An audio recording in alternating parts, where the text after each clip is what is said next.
antes, as tabelas vão apresentar variações, né? Tem tabelas que vão trazer mais informações, outras menos informações, e aí vai ter sempre essa legendinha indicando para você o que significa cada coisa que está ali descrita na tabela periódica.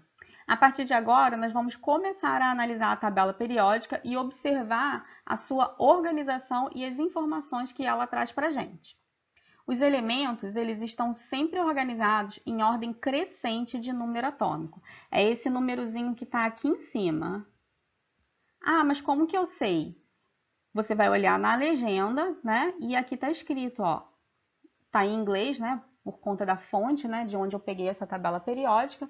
Mas aqui está escrito número atômico. Então, você sabe que o número atômico é esse número que está aqui em cima. E em toda a tabela, essa vai ser a localização do número atômico de cada elemento químico. Então, aqui, ó, hidrogênio tem número atômico 1. E aí, seguindo na horizontal, a gente tem aqui, ó, o hélio, número atômico 2. Né? Acabamos essa linha horizontal aqui, vamos passar para a próxima. Lítio, número atômico 3. Depois, berílio, número atômico 4. Seguindo aqui a mesma linha horizontal, boro, número atômico 5, carbono, número atômico 6, nitrogênio, número atômico 7, oxigênio, número atômico 8. Bom, então deu para vocês perceberem que ela está organizada em ordem crescente de número atômico, certo? Uma outra coisa é que elementos com propriedades químicas semelhantes estão localizados na mesma família ou grupo. A gente já vai ver o que é isso de família ou grupo, tá? A gente já viu isso lá na aula de estrutura atômica, mas eu acho que vale a pena a gente relembrar essa informação. O número atômico, ele indica pra gente o número de prótons, que são as cargas positivas que existem no núcleo do átomo de determinado elemento químico.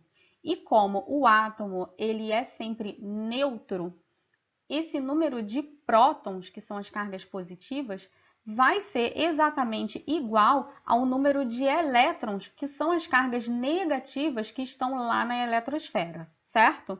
Então, o número atômico, além dele dizer para a gente o número de prótons que determinado átomo tem, ele diz para a gente também o número de elétrons que aquele átomo tem. Por exemplo, olhando aqui na tabela periódica, né, a gente já viu que ela está organizada em ordem de número atômico, que o número atômico está aqui em cima. Então, ó, o hidrogênio. Os átomos do elemento hidrogênio têm um próton no núcleo e eles têm um elétron. O número atômico dele é 1, certo? Aqui, ó, o hélio, número atômico 2. Isso vai dizer para a gente que os átomos de hélio têm 2 prótons lá no seu núcleo e tem também 2 elétrons na sua eletrosfera, tá? Lítio, número atômico 3. 3 prótons no núcleo e 3 elétrons na sua eletrosfera. Berílio, número atômico 4. 4 prótons no seu núcleo e também 4 elétrons na sua eletrosfera. Então, já deu para entender como que isso funciona, né? Bom, então eu peguei um outro modelinho de tabela periódica, assim, em branco, para a gente começar a rabiscar e discutir as informações que ela traz para a gente. Todos os elementos à esquerda dessa linha laranja aí que eu desenhei, com exceção do hidrogênio, são classificados como metais. O hidrogênio ele vai se comportar de forma mais próxima aos ametais, então ele não é classificado como metal, apesar dele estar à esquerda aí dessa linha laranja que eu desenhei. Todos os elementos à direita, com exceção dessa coluna aí, né, onde está escrito gases nobres, são classificados como ametais. Os gases nobres, eles são um grupo de elementos cujos átomos são bastante estáveis e eles não têm tendência em se combinar com outros elementos para formar compostos. Por isso eles recebem esse nome de gases nobres. Vocês vão encontrar algumas tabelas com uma classificação mais antiga que possuem alguns elementos entre os metais e os ametais que são classificados como semimetais. Está errada essa classificação? Não está errada. só é uma classificação mais antiga que foi caindo em desuso. E hoje o que é mais usado é essa classificação de ametais e metais. Seguindo então, na tabela periódica, a gente consegue observar linhas horizontais e linhas verticais. Linhas horizontais assim, ó, deitadinho, e linhas verticais assim, ó, em pezinho. As linhas horizontais são os períodos da tabela periódica. E nós vamos ter 7 períodos. Olha aqui comigo. Esse aqui é o primeiro período, o segundo período, o terceiro período, o quarto, quinto, sexto e sétimo. Então, os períodos, eles vão ser toda a linha horizontal da tabela periódica. Ó, aqui eu tenho um período, aqui é o segundo período, aqui é o terceiro período. Minha coordenação tá ótima, né? Quarto período, certo? Então, cada linha horizontal dessa vai ser um período. E, ao todo, a tabela periódica tem 7 períodos. E as linhas verticais, elas são as famílias ou grupos. Nós temos um total de 18 grupos na tabela periódica. Lembra que eu falei? Elementos com propriedades semelhantes estão sempre organizados numa mesma família ou grupo. Então, nós temos aqui, ó, nessa primeira linha vertical, nós temos o grupo 1, ou família 1A. Todos esses elementos que pertencem à família 1A ou grupo 1, eles vão ter propriedades químicas semelhantes. Por isso, eles estão organizados dentro da mesma família, dentro do mesmo grupo. Antigamente, as famílias eram indicadas por um algarismo seguido de uma letra, conforme vocês estão vendo aqui, ó. Eu tenho o grupo 1, que corresponde à família 1A, eu tenho o grupo 2, que corresponde à família 2A, tá? Eu tenho o grupo 3, que corresponde à família 3B, eu tenho o grupo 4, que corresponde à família 4B, e assim por diante. Mas no final da década de 80, a IUPAC propôs outra maneira de nomear essas famílias. As famílias passaram a ser indicadas por algarismos arábicos de 1 a 18, eliminando-se as letras A e B. Mas, em geral, as tabelas elas vêm com as duas informações. Aqui eu quero chamar a atenção para uma coisa. O hidrogênio, apesar dele estar localizado lá na família 1A ou grupo 1, ele não pertence a essa família, tá? A gente costuma dizer que o hidrogênio não tem família. Ele não tem família. Não tem família. Ele não tem família.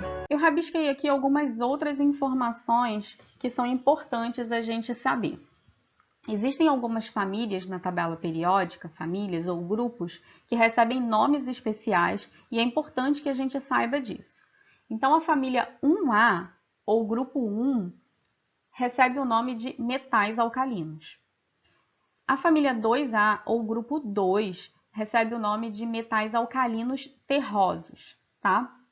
E aí, indo lá para o finalzinho da tabela, nós temos o grupo 16, ou família 6A, que recebe o nome de calcogênios.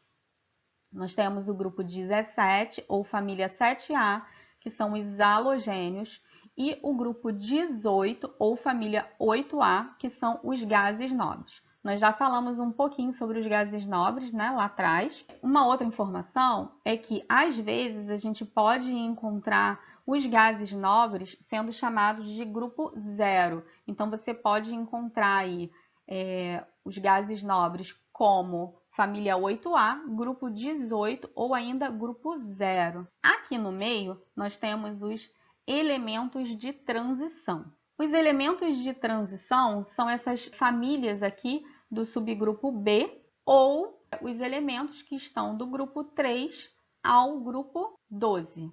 Os elementos de transição, eles são definidos pela IUPAC como um elemento cujo átomo possui um subnível D incompleto ou que possa vir formar cátions com um subnível D incompleto, tá? E eles são representados aí na tabela por todo esse bloco aí que a gente chama de elementos de transição, e esse nome transição vem justamente da posição deles na tabela periódica, aqui entre a família 2A, né, ou grupo 2, e a família 3A, ou grupo 13. Essa transição ela vai se dar pela sucessiva adição de elétrons ao subnível D.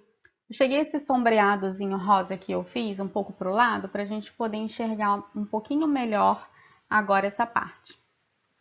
Aqui embaixo eu tenho um bloco de elementos que a gente chama de lantanídeos e actinídeos, tá? Eles compõem esse bloco todo aqui chamado elementos de transição interna. Os lantanídeos, eles estão localizados exatamente aqui. Tá vendo essa cor roxinha aqui mais clara? Que corresponde à cor roxinha mais clara de toda essa linha aqui? No caso, a cor que está por trás desse sombreadinho rosa que eu fiz. Então, isso indica que todos esses elementos aqui, que a gente chama de série dos lantanídeos, estão localizados aqui, bem aqui.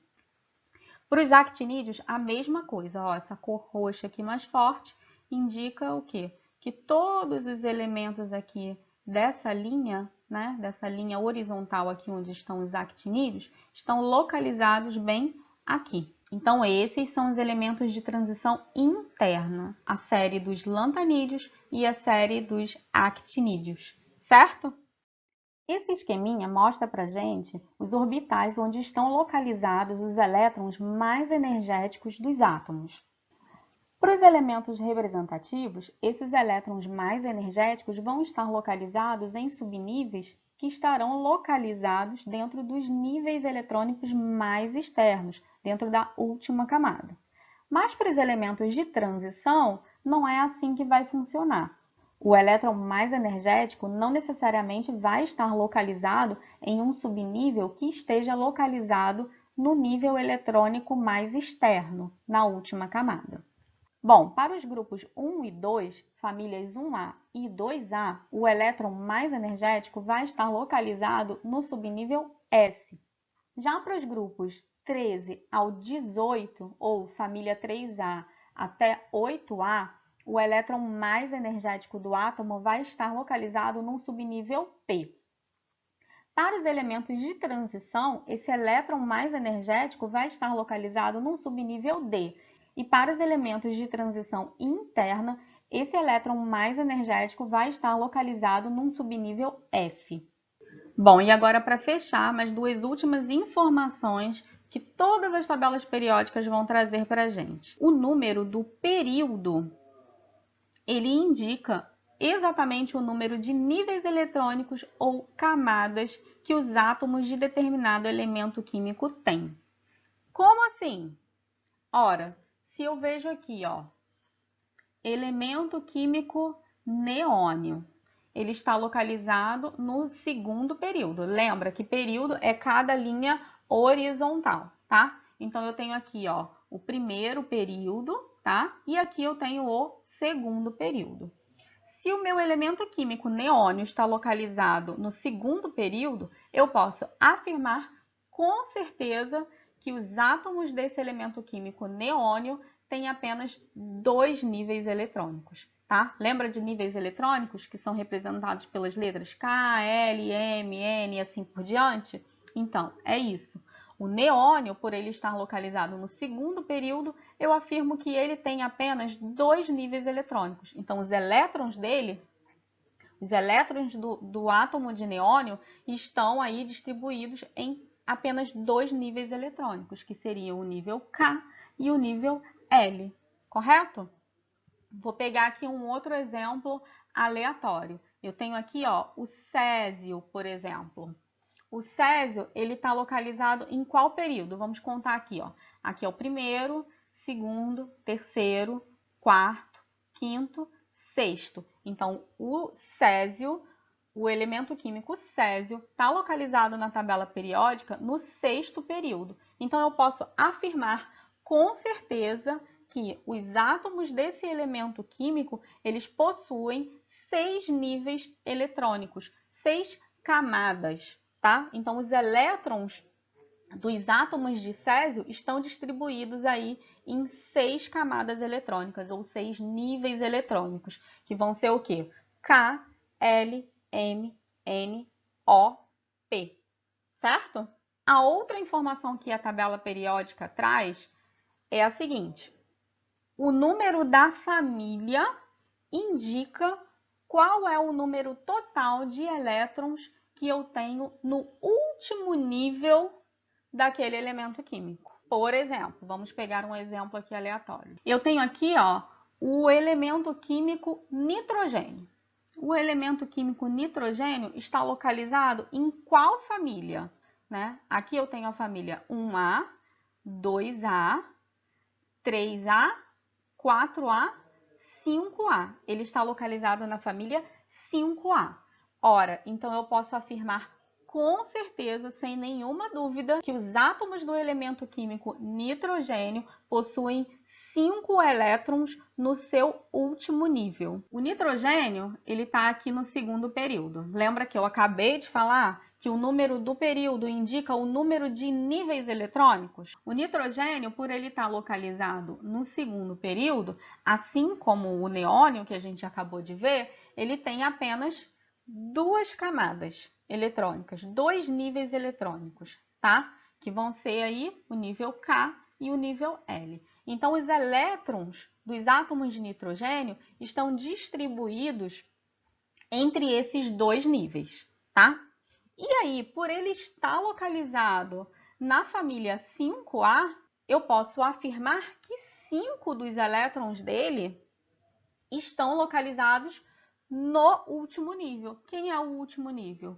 É o segundo, né? É o L, para o nitrogênio, certo? Vamos pegar aqui um outro exemplo.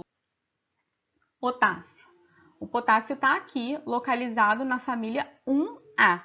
Por ele estar na família 1A, eu posso afirmar com certeza que o potássio, no seu último nível eletrônico, no nível mais externo da sua distribuição eletrônica, ele tem apenas um elétron. Ah, o potássio tem um elétron no total? Não, não foi isso que eu disse. Eu disse que o potássio tem apenas um elétron localizado no seu último nível, aquele que é mais externo. O potássio, ele está localizado no primeiro, segundo, terceiro, quarto período. Se ele está no quarto período, o que eu posso afirmar com isso? Que ele tem no total 4 camadas ou níveis eletrônicos. E por ele ser pertencente à família 1A, eu posso afirmar que no último nível ele vai ter apenas um elétron. Como que eu sei isso? Pelo número da família onde ele está localizado. Então, família indica número total de elétrons no último nível ou camada dos átomos daquele elemento químico.